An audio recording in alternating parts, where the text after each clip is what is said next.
Funding for the production of Folks is provided in part by the Friends of LPB. What are some of the problems facing black families today? And how can a Black Family Summit help solve those problems? Hello, everyone. I'm Rob Hinton. And I'm Genevieve Stewart. Today on Folks, we'll be bringing you highlights from the Black Family Summit recently held on the campus of Fisk University in Nashville, Tennessee. Now, the summit was sponsored by the NAACP and the National Urban League. And what they did was to bring together representatives from black organizations from all across the country to discuss in detail problems facing the black family today. After outlining the problems, the group mapped out strategies and programs aimed at strengthening the black family. Highlights from the Black Family Summit today on Folks. Everybody says folks, just plain old folks. Everybody's just people all over the world. Folks who live, folks got to give, folks got to care, folks got to share. Our world is small, so very small. What touches one of us, who touches us all? To stay alive, just to survive, folks got to be in harmony. Everybody just folks, just plain old folks, just plain old folks. Everybody's just folks, everybody just folks, just plain old folks, just plain old folks. Everybody's just folks.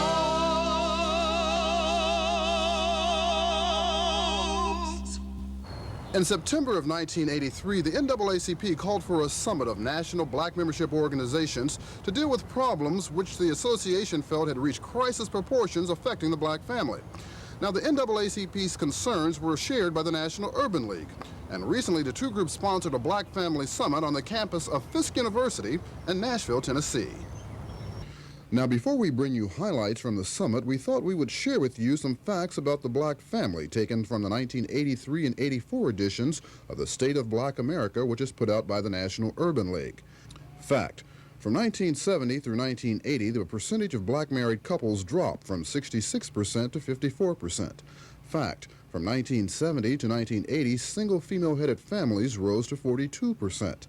Fact: from 1970 to 1980, 83% of the births to black teenagers were to unwed mothers. Fact: 70% of black children living in poverty are in households headed by single females. Fact: 1/3 of black adults who want work can't find it, and 2 out of 3 black teenagers are in the same boat. And fact: the median black family income in 1982 was $13,598, while the median income for white families was $24,593. I hope no one falls into the trap of addressing our black families' struggle as pathological. Even at their most dysfunctional, they are a response to a society that practices discrimination and inflicts poverty on masses of black people through denial of opportunities and the refusal of to institute even the most basic programs that foster independence and opportunity. As we enter this important conference, let us keep our eyes and ears focused on what we can do to strengthen black families that are in trouble. That means being honest with each other and with the issues under discussion. This is no place just to show how black we can be, or how militant, or even how accommodating. This is a place to devise strategies that are going to make a difference in people's lives, a difference for the better. This is a place where we can bring our brain power to bear on the issue of what we and our organizations can do, as well as what society can do. This is not a meeting to get government and the private sector off the hook. We've got to point out how public policies lead to private miseries. But we've also got to come up with the plans to utilize the formidable power and strengths of our organizations and of the black community to build healthier, more stable families and communities. For we are not simply talking about the future of black families here, but of the relevance and imagination of our own organizations. It is up to us. Washington couldn't care less about black people and black families, but we care, we have to, for the future of all black people is at stake. Nearly 300 representatives of more than 100 organizations participated in the summit. They spent 3 days developing strategies and programs aimed at strengthening the black family. We'd like to take this opportunity to share some of those strategies with you. The Black Family Summit focused on a number of issues: jobs and economic security, education, health, housing, child rearing, single-parent families, crime and violence, and the black aged. First, let's look at the issues raised by a changing world economy. In 1960, manufacturing accounted for 1 out of every 4 jobs. By 1980, it was responsible for 1 out of 5. And by 1990, it will only be 1 out of 6. The decline of jobs in manufacturing and the increase of jobs in the service sectors are having significant implications on earnings and income. How will these changing statistics impact the black family?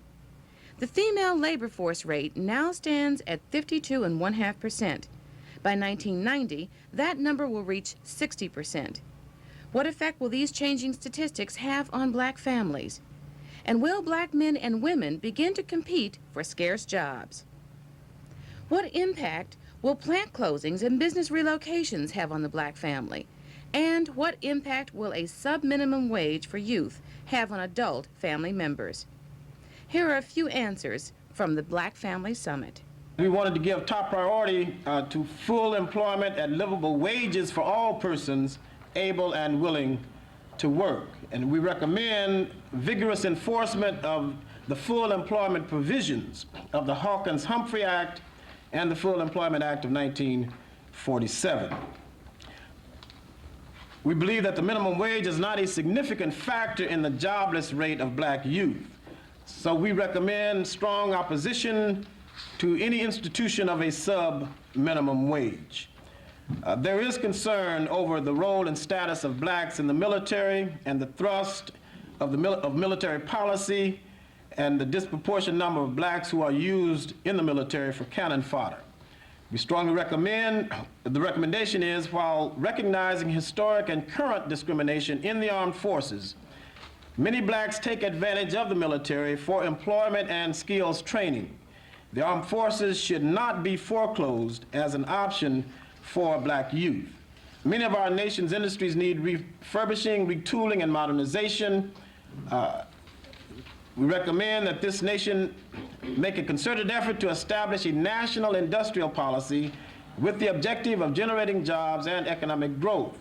Throughout the years, there has been massive immigration of blacks from rural to urban life. This migration decentralized the black family. Education, however, has been and remains a major tool for the empowerment of black people. Or is it? What are the attitudes of black parents towards their children's school performance and attendance? And why does it seem that education is not as highly praised as the goals to be attained by black families? What can the black community do to improve the performance of black children? The summit offered these recommendations. Community organizations must help parents to, 1, have high expectations for their children. 2, create a supporting learning environment in the home. 3, help to establish career goals in relation to the changing marketplace. 4, foster and sustain self-esteem, pride, and motivation toward learning in their children. 5, monitor school board activities and decisions as well as programs in their children's schools. Category 2, to improve academic performance, the black community organizations must, 1, develop supplemental support programs in the area of academics, career counseling, motivation, black history, culture, test-taking, analytical, and critical thinking skills. And 2, provide educational services for children of working parents. A wide gap exists between the health status of black Americans and that of whites. Data recently released by the U.S. Department of Health and Human Services reveals that whites can expect to live up to age 75, compared to age 69 for blacks. Even more alarming is infant mortality rates, which stands at 11 deaths per 1,000 births for whites, while 21 black infants die per 1,000 births. The summit addressed the black infant mortality rate, health care financing, and health manpower needs. The Black Family Summit should resolve to make the reduction of infant mortality a priority concern for all black organizations, and that the black leadership of these organizations should develop a strategy including advocacy, outreach, professional, and community education designed to get every pregnant individual into a prenatal care program as early as possible after pregnancy occurs. Black organizations locally and nationally form and join coalitions, commissions, councils, etc., to educate, create, and monitor health services targeted to reduce the gap between the infant mortality rate of blacks and whites. It must be the policy of this nation to define health as a right for all people, and that the federal government must accept the responsibility to be provider of last resort.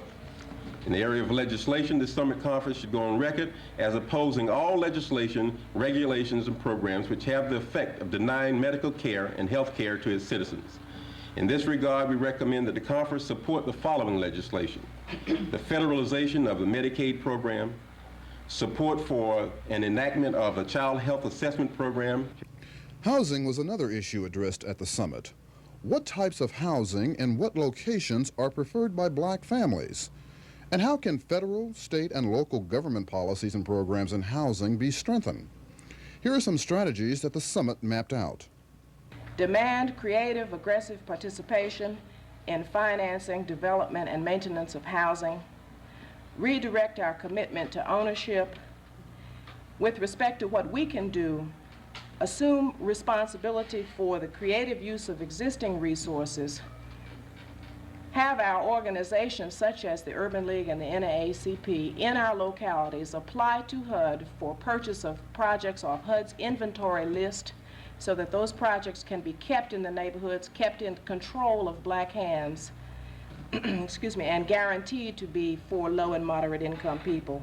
And establish our own financing mechanisms, including the establishment of a National Housing Acquisition Fund, a black task force on housing, and a black task force on setting goals for the production of housing. Another issue addressed at the summit was child rearing. The summit examined those components of the child rearing process that are common to all ethnic groups.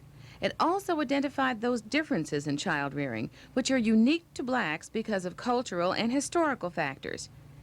How do socioeconomic conditions impact on black families and their raising of children? And what is available to black parents in terms of parent training opportunities? There should be specific instruction of the child in sex education and toward the prevention of sexual abuse.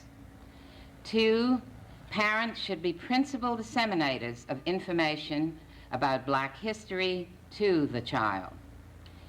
3, parents should set aside time for communication with their child. Then, these recommendations with regard to the family. The family is the primary resource for providing sex education and information on family planning. It was felt that parents should emphasize to their children the roles which they play in life. The family should work toward a sense of continuity, caring, trust, genuineness, sacredness, and spirituality. Each family should develop among its members a sense of responsibility. The black church. The church should be a major center for the dissemination of documented materials on black history and the black community. The black church has a primary responsibility for addressing moral, ethical issues in relation to the total black community. It should be a major forum in keeping the lines of communication open within the black community. The black media. The black media should facilitate, design, and address the goals and recommendations of this Black Family Summit Conference. They can assist our organizations in development of guidelines, how-to kits, so that local stations through the PBA, PBS, and other outlets can be used to disseminate all the information and recommendations from this conference. We urge the establishment of a joint advisory board which will pursue the goals and recommendations of this conference, and secondly, recommend a special advisory board to design and disseminate meaningful programs on human sexuality and interpersonal relations, and really finally, urge development of a national clearinghouse on publications about blacks and the black community. The increasing number of black single female-headed households is alarming because of the economic consequences that their conditions tend to have on mental and physical health. Black female-headed households have the lowest median income of all family groups. In 1980, the median income for this group was a little more than $7,400 annually, compared to $19,000 for white two-parent families where the wife did not work. Here are some proposals outlined by the Summit for single-family parenting. Major stress factors in the lives of these women are in this order: jobs, housing, finances, all functions of economics. Parenting concerns were not high. Apparently these women felt that they were adequate parents. The best adjusted of the women in both groups, the best adjustment in both groups was found in those women who maintained extended family contacts and supports, women who were involved in the church, and women who were able to participate in other supportive networks independent of the extended family. Women whose children continued to have some personal involvement and financial support from their fathers and or their paternal extended family, however limited or irregular that support was. And women with fewer children felt less stress as opposed to women with larger numbers of dependent children. Our group decided that it was necessary to separate the issue of teenage pregnancy and parenting from the larger issue of single parenthood for women, or for men for that matter, because the issues can cloud each other and they don't always come out of the same imperatives. Okay, the general recommendation for single parents: teenage pregnancy provides incentives for the matter of teenage pregnancy. We are recommending that we provide incentives to teenagers not to get pregnant and not to impregnate by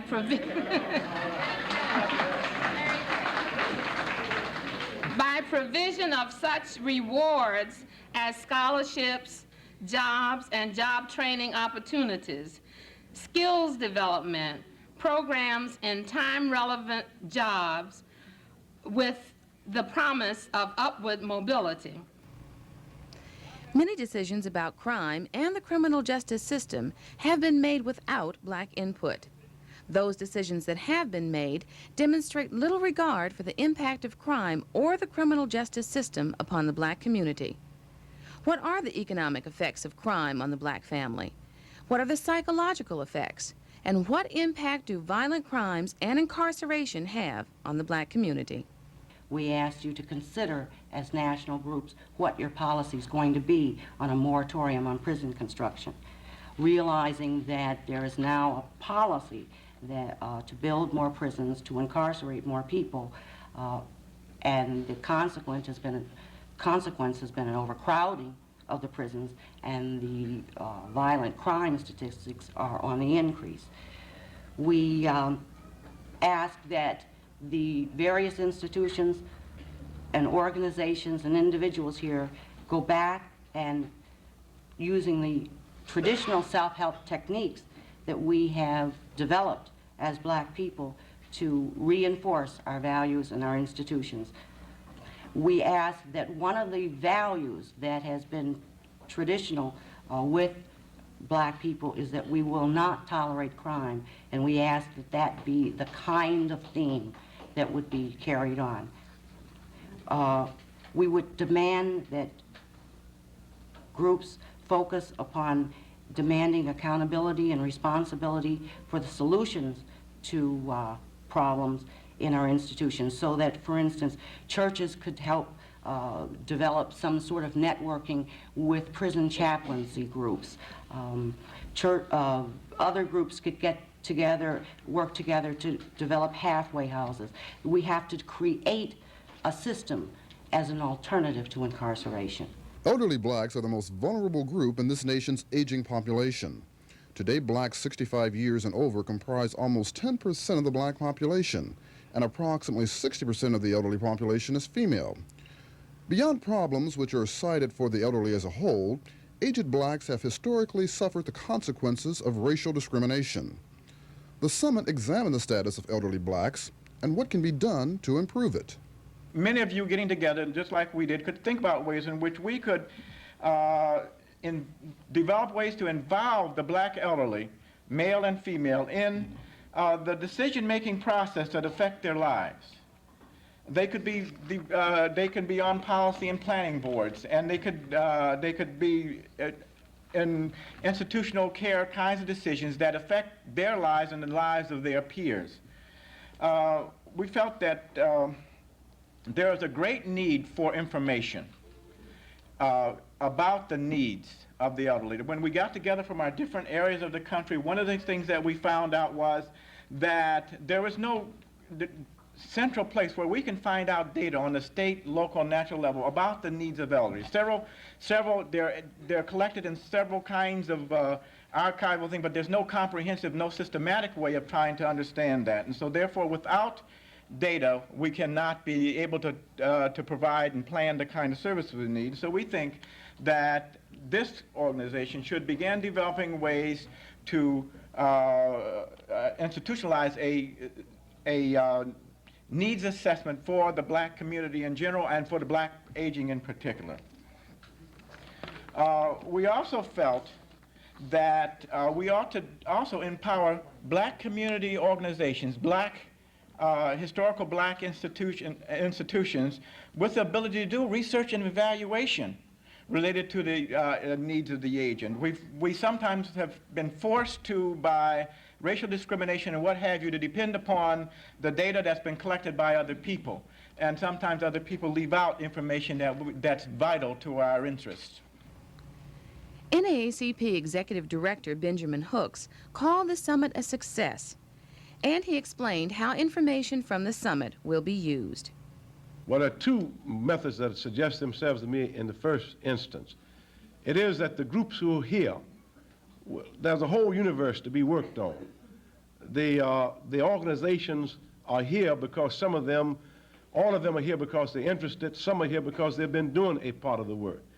So we hope that they will go back strengthened to do their individual work, that there'll be a network created of ideas, that there'll be a repository for information, and that, for instance, the Urban League, as Mr. Jacob has said, is already involved in certain programmatic activities. Hopefully they'll be strengthened. The NAACP has not been involved too programmatically in matters affecting the black family as such, but we do have a vast network of people with whom we interrelate as members of our organizations and branches, and we hope to give them the information. And we're hoping finally that each organization represented here and every black organization that will be meeting this summer will prepare a place on their program for a discussion of some of the recommendations that will come out of this Black Family Summit. I call upon you to join with me and Ben and the NAACP and the National Urban League to go forth from this place committed to carrying out the mission, written and unwritten, articulated and inferred, that we have an obligation to improve the lives of black people in America, and we have a responsibility to make that our destiny. We, black family members in America, are together on the theme of the human family. We know to what degree we are similar and different from each other. We, all of us, will follow through, as Sister Fatah stated yesterday, lending our family to those whose families are weak. Dr. Comer stated the goal: follow-up is more important than the summit. The summit is merely the catalyst. Where do we go from here? We go home to carry out new challenges by adopting as organizations action plans in concert with each other and as individuals. We go home to churches and civic organizations reaffirming our brotherhood and our sisterhood. We go home using the resources of our various organizations for advocacy in education, housing, and employment. We go home to participate in the political process, intensifying voter education and voter registration and voting. We go home working for increased involvement of black parents and setting higher standards for their children's education. We go home to increase low-cost rental housing, urging the pooling of resources in the black community to raise capital and leverage financing to help provide some jobs in the black community and helping to develop networking agencies for the elderly. That's our program for this week. Thanks for watching.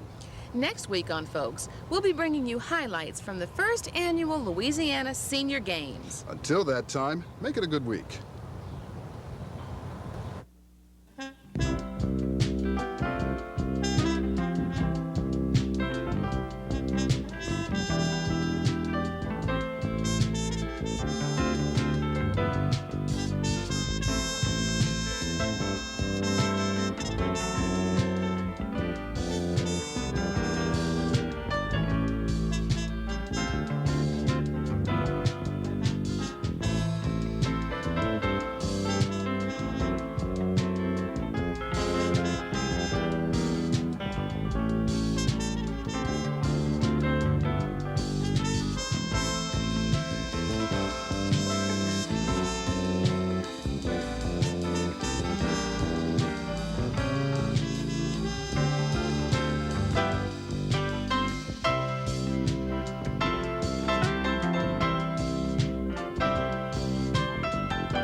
Funding for the production of Folks is provided in part by the Friends of LPB.